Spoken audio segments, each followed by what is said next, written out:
我们这个计划呢是由客家委员会所委托我们政大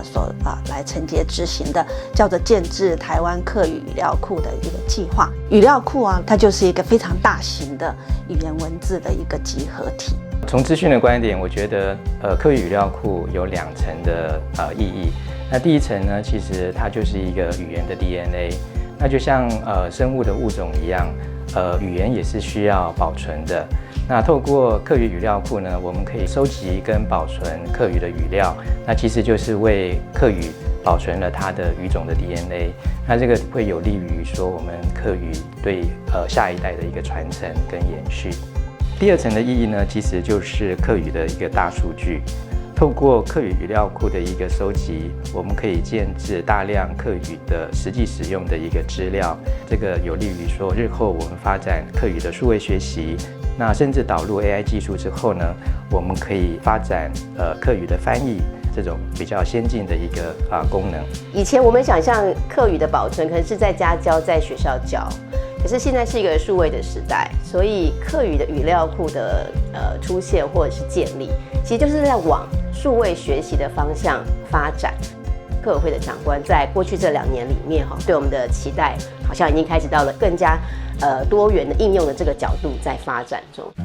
世界上强势的语言，他们已经跑在前面好几十年。像英语，它有英国的 BNC， 然后有美国的 COCA。那可是台湾客语一直还没有一个有系统的资源来挹注建制这个语料库。那一直等到就是2年前，客委会首先带动这样的一个先机，开始建制这个语料库，把台湾的这个客语的这个语言，包含4县、海陆、大埔、饶平、诏安、南4县这个5腔6调，都能够透过这个科技系统把它数位化跟典藏化。我们有很多的影音资料或者书面资料是需要授权或者是取得素材的。在台湾其实有很多的默默耕耘的一些文字创作者，一直在为客家文化、客家语言在奉献。我相信这对于整体而言，客家文化的这个书写者的这个资料来说是非常重要的一步。台湾客语语料库建制完成之后，会有一个非常非常不同于世界上很多其他语言的一个很重要的特色，就是我们有这个口语的这个保存。今年去李乔的木卡噶哈，李乔老师都好讲到嘅文学，主讲到嘅嘢讲爸爸嘅童谣，结果呢我就变到同师母 Q 入來就變到係師母，所以他念朋友的他，就錄到當正規嘢講爸爸嘅幾條嘅童謠嘅情形。嘢講爸爸，細妹煮茶，阿哥豆丁然後食茶，萬古先生跌睇書件。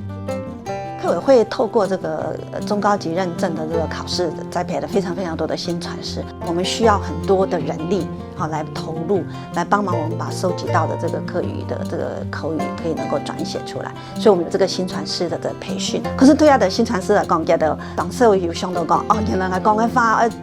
转下都合法的时间，如果用来的讲嘅言谈标记体标出的，可是觉得吃讲因为按难。培训他同样的一再的解释讲我们的这个语料库建制就是跟世界是规格是一样的，而且非常的真实反映自然的语流，这样，所以需要有这么多细节。事实上，我们还有一个那个咨询委员会台湾大概做语料库语言学的专家，大概都被我们网罗进来了。我们开了6次的顾问委员会，那在顾问委员会里头的顾问委员对于我们的整个语料的规范，给我们很多的那个意见，朝向更精准、更专业的方向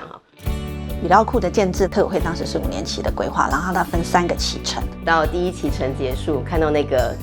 结案报告，大家都会发现语料的投入专家的投入，在这么短的时间内达到这么完整的这个完成度。那在系统端，我们现在也透过系统工程团队这边，尽量能够把它建制的非常的完备。那我们希望就是在这个整个期程结束之后，将来开放的时候，它会是一个非常好用的系统。客语的进展大概要跟常识的语言同步的进行，随着时间跟社会的进步，了解到科技的趋势。那这对客语的发展来说，应该会是比较好的方向。審美客家人，都在出力為下一代嘅客家人保留客家，知道當有意義，也當翻譯。